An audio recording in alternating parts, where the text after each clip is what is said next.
ஊட்ஸ் என்ற ஊரில் யோபு என்கிற மனிதன் வாழ்ந்து வந்தான். அவன் தேவனுக்கு பயந்து நேர்மையாக வாழ்ந்தான்.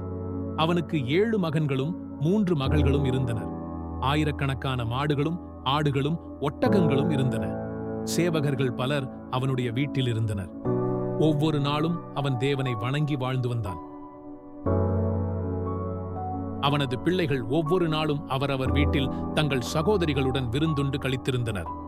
ஒவ்வொரு முறை விருந்து முடிகிற போதும் தன் பிள்ளைகள் பாவம் செய்திருக்கலாம், தங்கள் உள்ளத்தில் தேவனை நிந்தித்திருக்கலாம் என எண்ணி யோபு அதிகாலையில் எழுந்து அதற்காக சர்வாங்க தகன பலிகளை செலுத்துவான். ஒரு நாள் தேவன் தன் பரம சிங்காசனத்தில் அமர்ந்திருந்தார். திடீரென சாத்தான் தேவனிடம் வந்தான். கர்த்தர் சாத்தானை நோக்கி, என் தாசனாகிய யோபின் மேல் கவனம் வைத்தாயோ? அவன் நேர்மையானவன், தீமையை தள்ளி தேவனுக்கு பயந்து வாழும் நற்குணமுள்ளவன் என்றார். அதற்கு சாத்தான், ஆமாம், ஆனால் அவன் ஏன் உம்மை வணங்குகிறான்? அவனுக்கு செல்வங்களும் குடும்பமும் இருக்கிறது. அவன் ஏக போக வாழ்க்கை வாழ்கிறான்.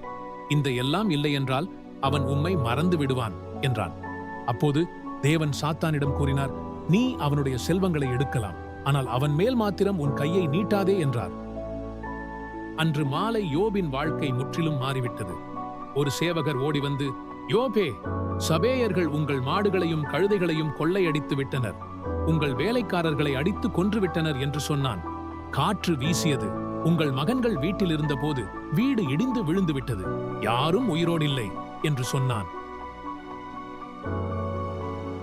ஒரே நாளில் யோபு எல்லாவற்றையும் இழந்து விட்டான். ஆனால் அவன் தேவனை குற்றம் சாட்டினானா? இல்லை.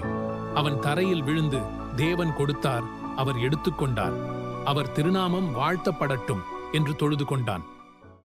சாத்தான் மீண்டும் வந்தான்.